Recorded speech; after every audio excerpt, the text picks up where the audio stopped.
Well, hello you bearded bastards, and welcome back once again to Eisden Kur, the Watchful Eyes. After a long and bloody trek from New Chamber Point, the group finds themselves here, far in the south, and deep within Scorch Fountain territory. Currently they stand at the border of a small dwarven hillocks named Shelltrade, a small and essentially abandoned place. They did find a group of Scorch Fountain warriors inside. They seem to be keeping watch over the area, maybe acting as a small garrison. The group has come here to hunt down Moldath, the Beardless Baron himself, and frankly are a bit unsure of what their next step should be. However, speaking with one of those warriors, one who called herself Beetlebane, they did get a lead on a couple of rumors from the area. It seems that the armies of Scorch Fountain are still marching on Old Chamber Point, a good distraction. Aside from that, there's also a rumor of a rock who's been terrorizing the local populace. The group could potentially do some hunting to increase their renown and thereby their trust with the local dwarves. But of course there was also the matter of the steel helmet, an artifact lost by the warrior Beetlebane. It belonged to her family, and she'd dearly love to have it returned, though as for its current location, there were no leads. They'd have to keep their eyes out as they traveled. But for now, the group was feeling audacious, and so traveling down the western path, they slowly made their way towards Scorch Fountain itself. They were eager to find their target, and all things considered, it shouldn't be that dangerous to just waltz into the place. Mercenaries were a common sight on the road, but still, they'd be careful. As they traveled, night soon fell, and just to the west they could see Scorch Fountain's looming peaks, a sight that gave them some pause. Reevaluating slightly, the next day the group decided to take a look around the surrounding area, in search of a place to make a temporary settlement, an outpost, a place they could regroup and rest if need be. That would be the smart idea. By the end of the 19th they had found a place, at the edge of a waterfall. It was a breathtaking location, and it was a little surprising that none of the local dwarves had claimed it for themselves, but it worked out. This would be the location of their hideout. It ended up being a relatively simple task. At this point, the group had a fair amount of experience with creating new settlements, and with the use of Nekatobol, the iron battle axe, Ted was able to cut down a wide swath of forest very quickly. The resulting settlement took a couple of days to put together, and by the time of its completion, the group was satisfied. It'd be a good cover as a mercenaries' camp. There was a small inner structure surrounded by a flimsy wooden palisade, and also a pair of bridges used to span the river and waterfall. Yes, it would do the trick very well, and now that it was complete, the Watchful Eyes could head to Scorch Fountain. But not all of them. It could be dangerous, and so only 2 members would be heading out, Ted and Amiwa. They'd like to remain as inconspicuous as possible, and in only sending 2 members they could easily do that.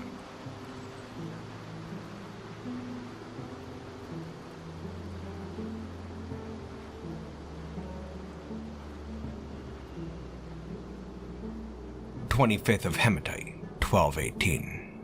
As they trudged up the heavily forested side of Scorch Fountain, Ted and Amiwa could see the thick billowing clouds of volcanic ash rising from the volcano's vent. Grayish clouds collected above, blocking the sun, and before they knew it, an enormous structure loomed into view. It looked to be a great stone cage. They had reached Scorch Fountain. Approaching slowly here through the woods, can't help but notice the amount of garbage scattered around on the ground. We have some cages here, as well as some tattered clothing. A whole bunch of that, actually. Wasn't really expecting a chamber point level of garbage here, but maybe it's just a dwarf thing. Heading up and around the front, there looks to be a short archer tower out here. Doesn't look to be manned right now. Also seeing some cages out front, and on the ground some wooden weapons and armor. They look to be elven. They must have been attacked at some point. Not terribly surprising. Heading in through this main gate. Whoa, that's a stink. Smells like a oil fire. Grease fire, maybe? Don't see anything though. Continuing on. Very quiet around here. Also strange. Oh, looks to be a dwarf over here. And from the looks of them, they appear to be a military dwarf, like those dwarves we saw in Shelltrade. Not too sure what they're doing. Picking through the garbage out here. Why is there so much garbage all over the place? Seems to be a real mess. Well, they don't seem to care much that we're here. Good. We'll just continue by then. And up this slope, You know, there have been rumors that Scorch Fountain was able to capture some rocks. I have to imagine this cage here is where they keep the beasts. Although having a look, I don't see much of anything in here. Though going around, there does appear to be a large egg sitting in this box. A very, very large egg. A large weather-beaten egg. It looks to have been here for quite some time. Years, perhaps. But as for the rocks, no sign. Well, guess we'll head back down. And you know what? I think before we go in, I'd like to check out this structure above the actual volcano vent. A spidery thing. 4 legs, and there appears to be a chamber at the top with red gem windows. Couldn't hurt to poke around a little bit, right? Oh my. Wow. Not too sure what this chamber's about, but it looks like Scorch Fountain has accumulated quite a collection of giant kin. Looks like there's 2 giants, 2 Attons, and 3 Cyclops in this chamber alone, all caged up in the middle. Yeah, it's a dazzling display, and can't help but notice that in the middle of the chamber there's a hole in the ground, which appears to lead directly down into the magma below. Impressive, terrifying, baffling, even. Yeah, not too sure what to make of that. Some sort of a temple, sacrificial chamber, perhaps. There's one good thing to come out of Scorch Fountain if that's the case. A few less giants around. Well, come on, Amiwa. Let's get out of here. Heading back down now, and to the fortress gate. The time has come to enter Scorch Fountain proper. Gonna head across this bridge here. Below us is a pool of magma. A decent deterrent for invaders, I'd imagine. Going into this courtyard here, and yeah, more garbage, a lot more garbage. Mangled heaps of what look to be giant hamsters. Allies of the elves that attacked this place, maybe? They'd have to be, right? I would imagine. Heading up towards what appears to be the main entrance. Locked tight. Not getting in that way. But heading back out and over this way, there does appear to be a second entrance. Alright, looks like we're going down. Into the belly of Scorch Fountain. Let's keep our wits about us, Amiwa. Haven't seen that much activity. I'm thinking maybe we should have stopped and talked to that warrior out front. Try to figure out what the deal is with this place. It's actually sort of baffling. Okay, here we are. We are inside Scorch Fountain. We can hear some noise up to the north. Maybe we'll head down this way first, though. Looks like we have a trade depot. They must get wagons to come down here. The depot looks to be cluttered with all sorts of crap right now. Clothing, mostly. Strange, but no matter. Heading around and up to this side, we have a long chamber filled with wooden bins. And just having a little look here, they are absolutely stuffed with crafts. All sorts of stuff. Stone crafts, marble crafts, scepters, rings, amulets, and figurines. Well, like we have this one here. Just pulled it out. Well, that's odd. It actually puts a strange spin on our foe. This here is a masterfully made microcline figurine of Moldath, the Beardless Baron, and toads. The Baron is surrounded by and appears to be terrified of the toads. You'd think someone with such a fierce reputation wouldn't put up with something like this, but in fact it looks like these things are ready to be shipped out. Interesting. Not what you'd expect. Continuing on now, heading out of this chamber and past the trade depot once again, we're going to head up to the north where we heard those sounds. We can see some corpses on the ground once again. Animal corpses of a giant crow and a coyote. Just laying here on the ground. Next to this, there's a topaz book on the ground as well. The book looks to be valuable, but it's just left on the ground here in this hallway next to these dead animals. So odd. Actually, you know what? We were just gonna walk on by, but might as well take these valuables. They're just sitting around anyways, right? This place does seem to be in some disarray. There's garbage all over the place. Obviously nobody cares about this book or this gem here. Gotta be worth something, right? And I'm sure they won't be missed. Anyways, moving on. Checking out this side chamber here, looks to be a carpentry workshop. A lot of wood, lumber. And then going up north, well, we have a big chamber here. Very dimly lit. Everything here is dimly lit. Very hard to see. We probably would have been well served to bring a dwarf like Fishface, or even Kogan. They both have much better eyes than Testries or elves, that's for damn sure. Yeah, okay, having a look at this chamber now that we've explored a good amount of it. Again, garbage all over the ground. Looks to be a meeting hall, though.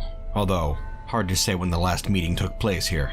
This fortress obviously isn't abandoned, and none of this makes much sense. It's kinda hard to parse. This place is supposed to be fearsome. Where's the marching armies? The terrifying necromancer lord? Very strange, and whoa.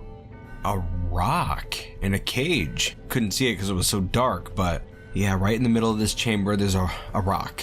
Kind of a centerpiece to this area, it seems. There's also an elf here, just standing. Not too sure what they're doing here. Hello, elf. I go by the name Dingo Greeneye, mercenary. Greetings. What can you tell me about this place? This is the meeting hall. Well, who runs this place these days? Scorch Fountain here has a pretty fearsome reputation. The Fountains of Scorching rule Scorch Fountain. I couldn't tell you much about them, though. Fair enough. Well, goodbye then. Bye. This is bizarre. I'm not too sure what's going on here. Hard to tell. I figured we'd come down here and there'd just be dwarves all over the place. Soldiers, workers, all going about their daily duties. But here we are. The place is pretty empty, and there's just garbage all over the place. I suppose it wouldn't hurt to keep looking around a bit. Moldath has to be here somewhere. And of course, we'll also have to keep our eyes open for more treasure. Scorch Fountain's disarray could help line our coffers a bit.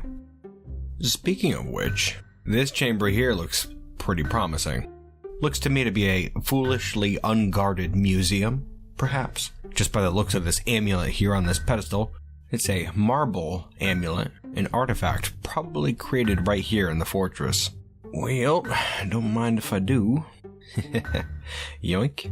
And up here it looks like we have a scepter with a particularly unique look to it. But that doesn't matter too much, I guess. What matters is that it's up for grabs. Again, yoink. Come on, Amiwa. Let's clean them out. Okay, that'll do it right there. And nobody even tried to stop us. There's still nobody around. And as you can see, we've collected quite the haul. All kinds of crazy crap. Artifact clothing, weapons, armor. There were a couple things we didn't bother taking just because they're so heavy, but the rest we gave to Amiwa. He's got it in a wooden chest that he's been carrying with him. A substantial wooden chest. I don't know how this stuff fits in there, but it does. As well as the thousands upon thousands of coins he's been carrying this whole time. Though I do think we finally have to say goodbye to the necromancer's corpse we've been hauling around for, well, weeks now. Starting to stink. But that hasn't bothered either Amiwa or Ted, that's for sure. Yeah, I guess we're just gonna keep looking through Scorch Fountain here and see if we can find anything worth noting. Besides a hoard of treasure, a rock, a single elf, and a ton of garbage. What a weird place. Alright, we were heading down a side corridor and we found this ramp here behind a pair of heavy doors. And this ramp appears to be coiling upwards quite a ways. Just gonna follow it up and see where it goes exactly. Okay, here we are. It's a chamber, a large chamber. We have some workshops here, some more garbage. Gonna have to look around a bit. Got a water buffalo in here. Perfectly in line with what we've seen. Moving around through the darkness. Not seeing too terribly much, frankly. Not too sure what it is, some sort of a large work chamber or something. Passing through the middle of the room, we have a bunch of clothing and some tables and chairs. Going up from here, looks like we have a temple, bunch of engravings on the walls, as well as some statues and altars in the middle. Okay, alright. Small, not a proper dwarven temple. And heading up farther, we have another large chamber with some stunning windows. Purple gem windows, amethyst, I believe. But other than that, not too much. Can't hear anything. Looks to be completely abandoned. Yeah, from the looks of it, this here is a large dining room. You can see a long table in the middle, as well as some thrones. If this is a personal dining room, then it's one hell of a personal dining room. Moldath's personal dining room, perhaps. A disturbing thought, but once again, it's completely silent in here. Just gonna head through and see if we can find anything in here. Any clues, any signs. Moldath himself, though I'm starting to lose hope quickly at this point. Yeah, I don't know what to make of this. Very strange. This is certainly someone's large personal quarters. Dining room, personal temple, bedroom, but all that was inside is a single water buffalo. And a bunch of trash. Alright, that's it. Looks like we have to turn this place over. Really get to looking. Come on, Amiwa. We're gonna give this place a firm once over. Gotta talk to whoever's left here, search every room, every chamber. We're gonna find that Baron and figure out what happened to Scorch Fountain.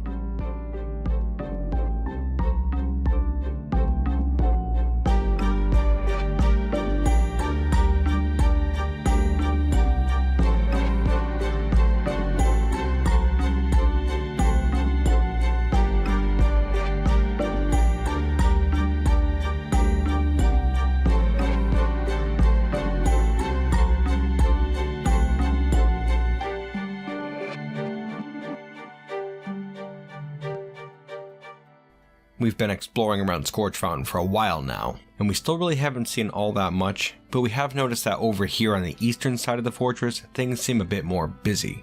A lot more activity, dwarves and such, still not all that much though. Regardless, right here, it looks like we've encountered a necromancer. A human necromancer, strangely enough. We shouldn't be surprised that Scorch Fountain attracts such a menace. Well, as I was saying, this side of the fort is a bit busier. Otherwise, we'd take them down right here. Don't really want to be too hasty, I suppose. There are a lot of eyes around here, and I would hate for us to blow our cover so quickly, especially when we're in possession of so many of their artifacts. Right, well, if we're lucky, then maybe we'll encounter them again. Yeah, let's get out of here, Miwa. Alright, well, we've worked our way down here into the barracks, not too far away. The place is absolutely cluttered with their spoils of war. Bags and ropes, gems, furniture, various trinkets and baubles, all over the place. But nothing terribly interesting, no artifacts. Just gonna continue on down this way here, into this chamber and... down here in this room. From the looks of this one, it's a dwarf necromancer. And judging by their look, they know what we're here for. There's nobody around right now. Hello there. You, necromancer. Tell me about your fortress now. Who rules Scorch Fountain? The fountains of scorching rule over Scorch Fountain. Not good enough. No! Please! I don't think anybody heard that. We'll have to hope so anyways, though I'm not terribly concerned, really. Come on, Miwa, let's keep going. Starting to feel a bit more bold. It's kind of disgusting that they allowed necromancers just to walk around the place like that. In fact, you know what? Back to this one here. This time, I don't hear anybody around. I haven't seen any dwarves in the area. Yeah, what the hell. Let's just go for it. 2 down. Not even a slight challenge, though. Now we have a mutilated necromancer corpse on the ground here. Okay. Just gonna heft this up here, carry it over, and yeah, we saw some wells over here. Yeah, we'll just dump it down. Easy enough. Out of sight, out of mind. Oridashi is safer already. And would you look at that? A third necromancer just down the hallway here. Just gonna trail him a little bit. None of these necromancers have been armed or armored or anything. They don't seem very skilled in combat either. Oh, hello there, Testry. An elf too? Greetings. My name is Mebzut Pullyworks. What is the meaning of this? No, please! No!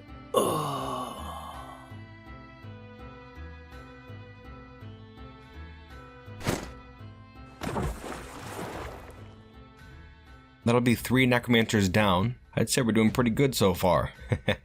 Let's get out of here, keep looking around a bit. There's bound to be more of the bastards around. Back over here in the barracks now. Good day. Looks like we've encountered a chubby rat woman bowman coming down the stairs. Good day. Just gonna carry on, I suppose. We've got no quarrel with you. Anyways, up we go. Not too sure where this leads. Hoping we don't get lost, though. Yeah, it's a tangle of tunnels here, that's for sure. I don't know where the hell we're going. Getting awfully warm, though. Okay, alright, we have a small, hot chamber here. Looks to be some magma in the floor. The obsidian floor, this is cooled magma we're walking on right now. There's a floodgate in the north wall. More magma surrounding the floor here. Strange. Dwarves and their magma. Can't get enough of this stuff. Probably some sort of a trap or something, I'd imagine. Especially with the floodgate here in the wall. Yeah, it is damn hot in here. Well, it looks to be a dead end otherwise. Well, let's get out of here and keep on looking, eh? Alright, well, we continued down that tunnel a ways and, well, we ended up here, inside that squat archer tower we saw on our way in. Looks to be nighttime outside now, and it has begun raining. The Scorch Fountain does not appear at all like we had imagined it would. And really, it's a little disillusioning, I suppose. Our mission from the start was to destroy necromancers, with our ultimate goal being to destroy Moldaf, the most powerful necromancer in Oradashi. But coming here, seeing Scorch Fountain, the seat of his power, like this, hard to know what to make of it, frankly. I guess in the end it doesn't matter. As Watchful Eyes, we've pledged ourselves to the security of Oradashi, and we cannot rest until necromancers have all been destroyed. That damn Beardless Baron. You know, this place may look vastly different from what we had imagined, but that doesn't matter. He has his reputation for a reason. It was his armies that marched across the land, destroyed countless hillocks. He's destroyed almost an entire dwarf empire, the Fresh Theater. We haven't heard any word from them in quite a few years. We can't let that stand. Nobody seems to care, and that beardless bastard has to atone for his crimes. Well, if he's not here, then I'm not too sure where we could look. Our mission might be at its end. For now, anyways. We still have some searching to do, don't we? Doing another once-over of the barracks here, and we ran into that rat woman again. A strange character. A rat woman? You look to be a little out of place here in Scorch Fountain. My name's Dingo Greeneye, mercenary. Oh, hello. I'm Lear Mirrortalon. Lear. What brings you to Scorch Fountain this fine day? I'm running jobs for someone. Bagoosh worried, please? But it's not the best pay. You mercenaries, you say? You are in help? Well, you're gonna have to tell me a little bit more about yourself first. You got any family or anything? Nah, no family to speak of. Just me. You know, I could help you look around Scorch Fountain here if you're feeling sneaky. I've been here a few times over the years. Well, you could start by giving me some info on who the current ruler is. I know more about the layout here than the politics of it all. I only know that the Fountains of Scorching rule over Scorch Fountain. Well, how about this person you're working for? Vagoosh. Bagoosh? Pfft, ancient history. So you got no ties, no schemes? You're not gonna double-cross us, are you? Nah, not a thing. We good to go. Well, hold up. We are here because we are against those who exercise power over others. We've come here to topple Scorch Fountain. A fine goal. I could get behind it. Well, you can see then that Oradashi can only flourish when these criminals are punished. Yes, I concur totally. Well, Lear, you want to work together then? Yeah, absolutely. Let's take these bastards down. Alright, let's go, rat. Easy enough. Looks like we scored ourselves another watchful eye. Time will tell if they can stomach our grim work here. But I've got a feeling they won't have any big qualms over it. They seem to have a good head on their shoulders. Right in line with our goals. Yeah, I think this is going to work out pretty well. Come on, you two. Let's continue our search. Alright, at this point we can safely say that we've explored most of Scorch Fountain. We are just heading down some back tunnels now, but, well, as you can see here, we've discovered much of the layout. There's a whole bunch of, single bedrooms we have not yet been in, but even still, there didn't seem to be that much activity around. It is a big place, and, I suppose Moldath could be hiding somewhere, but the guy's not expecting us to go looking for him. He shouldn't be hiding anywhere. In fact, this whole fortress should be a lot busier than it is. Absolutely baffling. But in a last-ditch effort, we are heading down this side tunnel here just because, well, there's a lot of spidery passages around, and we want to make sure it's all fully explored, as best as we can anyways. It looks like now we've made it to some sort of a rough zigzag tunnel, an unused passage perhaps. There is a finished section that leads up over here, not sure the purpose exactly. At the end we do have a door though, a locked door. Should be easy to bash down. Okay, that was a close call right there. Yeah, magma behind that door. Actually, you know what? I've got a feeling that was the lower section of that room we were previously in. That weird magma chamber. Well, okay, we've gotten away from it, and we've ran down over here. Far away from it. Not sure if that's going to have any ramifications at all. Just waiting now to see if magma comes down this tunnel. I don't see anything. Not yet. Oh. Back up, guys. Come on. Jeez. Okay. Yeah, the magma is coming down this tunnel. Slowly. Well, we may have just flooded out Scorch Fountain if it continues.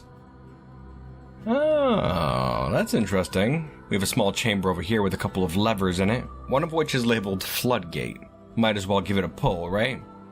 You know what, actually, just in case this is a dead end, maybe we should continue down and do some extra exploring first. Might be for the best.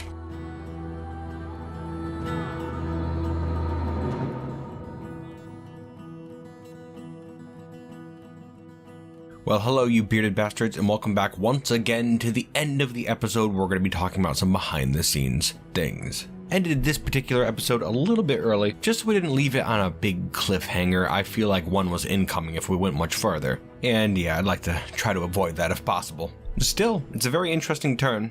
I think this story here is actually coming to a close. And I only really just saw that this episode. But you know, I guess you can never tell. I've heard a few places over the course of this Scorch Fountain saga that it seems like Kruggsmash is trying to tell his own story instead of the one that Dwarf Fortress lays out, which I don't understand. I've never really gotten that. I'm only interested in telling the story that Dwarf Fortress gives me, and this episode here has really confirmed that for me. Like, why are the Watchful Eyes here in Scorch Fountain at this moment to find Moldath, right? Like, they're here to find Moldath, and why? Because when I played Scorch Fountain back in the day, Moldath was one of the first dwarves to show up, a necromancer. I had no control over them. But the guy was a very strong personality and ended up working his way into a position of power, all by his own accord. That was Dwarf Fortress's doing right there, and I just kind of went with the flow. The whole thing is role-playing. That's the entire Dwarf Fortress experience for me. You gotta look at the world and play with what it gives you, you know? Like, I know I've mentioned this mindset in the past, and I'd really like to do a video where I kind of go more in depth with it. I don't know, I guess I don't think it's that hard to see most of the time. It's a role-playing game. Not like a role-playing video game, but more like Dungeons and Dragons or something. And much like Dungeons and Dragons, there's a whole bunch of different ways you can play. Some people really enjoy micromanaging their characters and kind of doing away with the whole role-playing thing. Which, if that's what you like, go straight for it. Not generally my cup of tea, but it can still be fun from time to time. I like to look at the world and do role-playing and make it more than what it is. In the Dwarf Fortress community, it's generally pretty acceptable to start a fortress with a goal in mind, whether it's to produce glass, armor and weapons, have your fortress centered around some sort of an industry or a god or something. That right there is generally accepted. And that is a completely player-oriented goal, something the player decides. That's nothing that the game gives you. That is role-playing right there. And in following this path, it might have ramifications for the world, right? Say you have a necromancer that wants to control the world, and so you go out and you destroy the surrounding empires. Well, okay. Sensible. Do that for a while though, and other people in the world might have a problem. And so you start a new fortress with the idea of fighting this power. Perfectly sensible in my mind. A natural continuation of a world. But of course, as an example, that whole idea might falter, and you might be stuck with only a couple of individuals. The Watchful Eyes, who, more than a year later in real time, find themselves back where it all started. We've come full circle, my bearded bastards. And once again, I'd like to thank you for joining me on this trip. I think we're getting down there. Should get interesting. I do hope to see you next time here with Eisdenkur, the Watchful Eyes. And until then, my bearded bastards.